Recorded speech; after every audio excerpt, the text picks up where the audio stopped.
Hello दोस्तों, veterans नमस्कार। मैं दीवान सिंह। मैं आपको बताना चाहूँगा कि यहाँ मैंने फ़ोटो लगा रखा है जे एन शुक्ला जी का, नेशनल कन्वीनर। उन्होंने एक बहुत लंबा चौड़ा लेख लिखा और जब मैंने इसको पढ़ा तो काफ़ी इसमें इन्फॉर्मेशन थी। मैं सोचा कि ज़रूर इस चीज़ को मैं अपने यूट्यूब पर जगह देते हुए आप तक उनके विचार में पहुँचाना चाहूँगा। शुक्ला जी कहते हैं कि एक कैंपेन चला रखा है कि जो आपकी पब्लिक सेक्टर बैंक हैं वो प्राइवेट हो जाएंगे। वो कहते हैं आप इसके शिकार ना बने। पब्लिक सेक्टर बैंकों का जो कंसोलिडेशन हो रहा है और कम बैंक जो बनाए जा रहे हैं अंतर्राष्ट्रीय लेवल के, ये सारे के सारे बैंक यदि इस प्रकार होते हैं तो इनका कहना है कि ये बैंकों के हित में है, बैंक मैन के हित में है, पब्लिक के हित में और कंट्री के हित में है।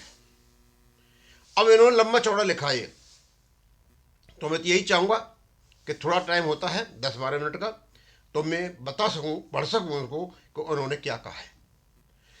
चलेंगे। We do not need to go to European American soil to find out the failures of banks because in India itself we have rich history of failures of private banks, insurance companies before the nationalisation of major banks, insurance companies.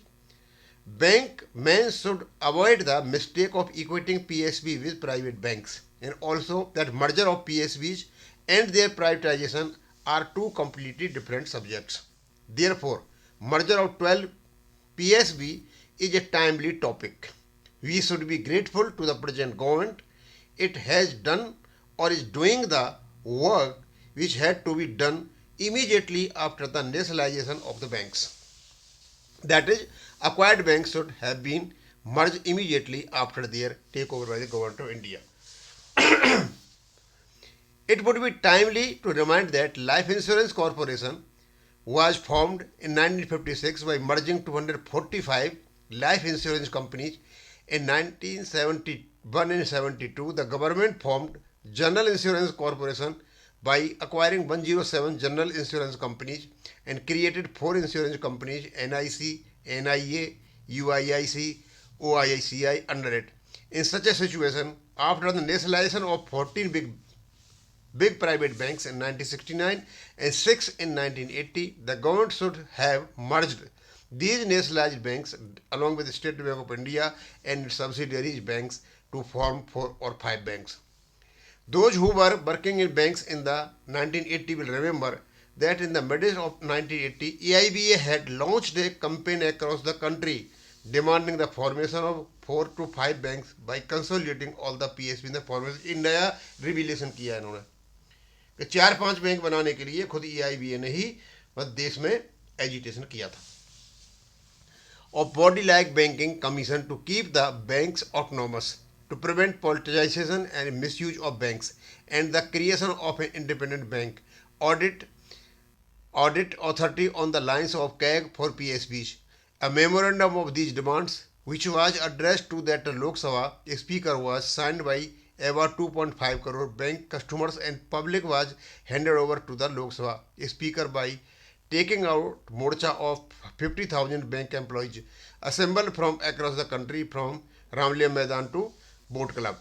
When the government took the step of merging New Bank of India with Punjab National Bank, the top leadership of the same AIBA created an uproar over it, who had demanded the merger of the banks. Due to this uproar, the government put the agenda of merger public sector on hold. At present, there is no need to look at the consolidation of 12 PSBs from any other perspective.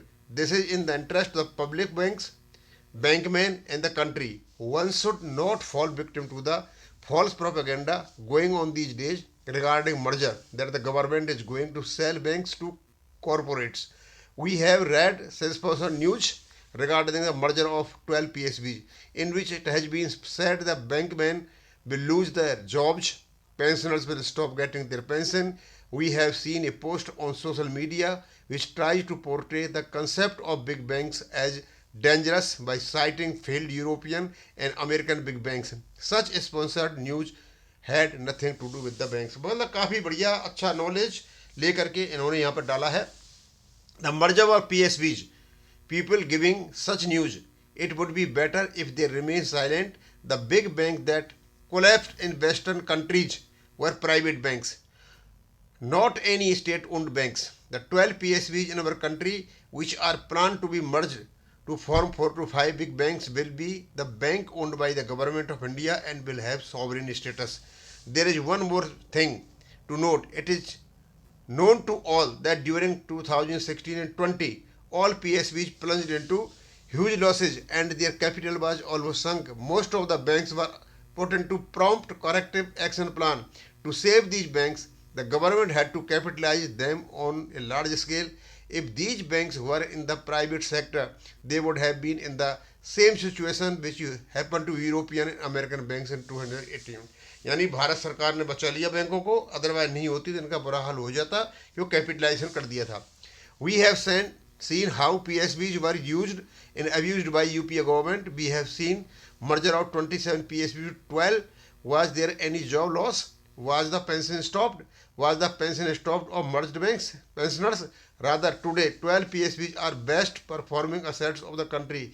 Be proud of it because it happened through strenuous efforts of bankmen of the country. और जयंत शुक्ला साहब ने ये सारा का सारा लिख दिया. इसको पढ़ने के बाद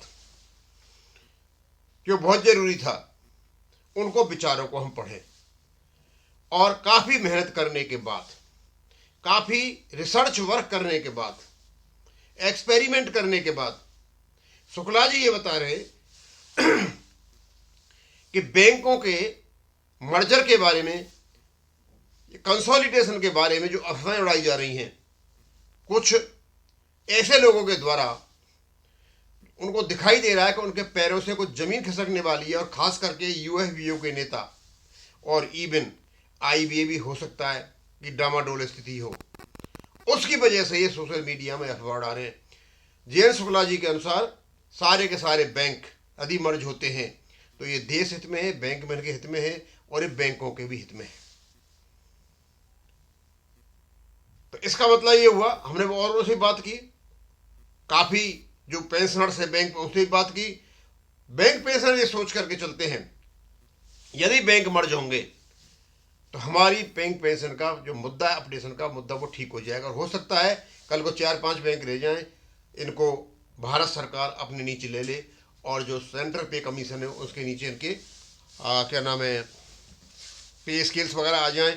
अभी तो आगे की बात है, ऐसा सोच है, लेकिन इतना जरूर है, बैंक यदि मर्ज होते हैं या कंसोलिडेट होते हैं तो उनसे किसी भी प्रकार का नुकसान ना तो पेंशनर्स को है, ना सेवारत बैंक के कर्मचारियों को है, ना देश को है. और इससे देश की हालत जो है कंसोलिडेट ही होगी बैंकों की. उन्होंने बताया भी है कि इसमें बता रहे 2016 और 2020 में बैंकों की खस्ता हालत थी, लेकिन वो तो गवर्नमेंट के बैंक थे, तो गवर्नमेंट ने कैपिटल इन्फ्यूज करते हुए बैंकों को बचा लिया. नहीं अदरवाइज बैंकों का भी वही हाल होता जो अमेरिका में और यूरोप में हुआ था. अब स्वाभाविक सी बात है कि हर व्यक्ति अपने अपने हिसाब से बात कर रहा है, लेकिन मैं भी ये सोच करके चलता हूँ कि बैंकों का कंसोलिडेशन होना जरूरी है. ये देश हित में तो है ही है, बैंक हित में भी है, कर्मचारियों के हित में भी है, लेकिन ये सबसे ज़्यादा ये हितकारी होगा तो ये बैंक पेंशनर्स के लिए होगा, क्योंकि कई प्रकार की सहूलियत बैंक पेंशनर को मिलना शुरू हो जाएंगी. अब देखो कब करती हैं, हम तो यही सोच के चलते हैं कि हो सकता है अभी ये इनकी जो मीटिंग हुई थी डीएफएस में, इनको शायद यही बताया गया हो कि डीएफएस और the ministry of finance has taken a decision to consolidate all the banks into 4 or 5, most probably into 4, and there is no option beyond that. तो उसी को ध्यान में रखते हुए सीधे तो आई नहीं है प्राइवेट करने जा रहे हैं या करने जा रहे हैं. इन्होंने क्या किया, एक सगुफा छोड़ दिया कि हमने 5 डे बैंकिंग के लिए. भाई 5 डे बैंकिंग का क्या महत्व है? आज कोई महत्व नहीं है, कोई नहीं चाहता 5 डे बैंकिंग का. उसका आप काम कर रहे हो आराम से, हम तो बैंकों में जाते हैं, बहुत अच्छी तरह से काम कर रहे हैं. अब एनीवे मैं मान नहीं जाऊँगा. थैंक यू शुक्ला जी, आपका ये मुझे बहुत अच्छा लगा, पढ़ा भी हमने, काफ़ी जानकारी भी थी, क्योंकि इस प्रकार की जो जानकारी होती है ना सोशल मीडिया पर, जानकारी नहीं मिलती है.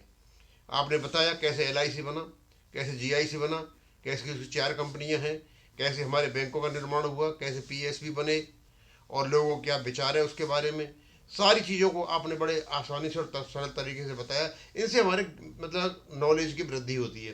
तो ये चीज़ भी बहुत ज़रूरी है मानव जीवन में, हमारे नॉलेज की वृद्धि हो। थैंक यू, धन्यवाद।